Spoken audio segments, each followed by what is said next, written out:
Alors, premier point qu'on va aborder, c'est le point de deux droites perpendiculaires. Alors, peut-être avant de démarrer les explications, petit rappel, qu'est-ce qu'une droite, qu'est-ce qu'un segment, qu'est-ce qu'une demi-droite? Alors, lorsque j'effectue le tracé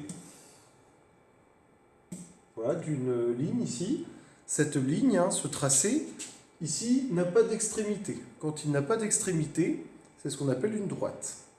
Si votre tracé a maintenant une extrémité, je vais symboliser ici, voilà la première extrémité, ça part à l'infini.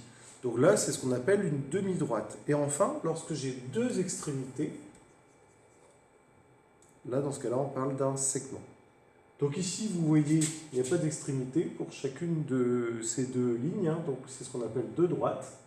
Et ces deux droites sont perpendiculaires lorsque l'angle formé par deux demi-droites consécutives, c'est-à-dire qui se suivent. Si je prends deux demi-droites, vous voyez qu'elles partent de l'intersection, elles partent à l'infini. Si je regarde l'angle formé par ces deux demi-droites consécutives, c'est-à-dire qui se suivent, je vois que cet angle vaut 90 degrés.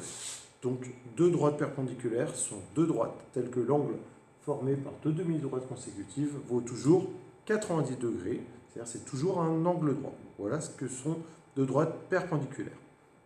Pour vérifier si vous avez deux droites perpendiculaires, un moyen simple, avec votre équerre, vous mettez vos deux pans de l'équerre alignés sur les deux demi-droites consécutives.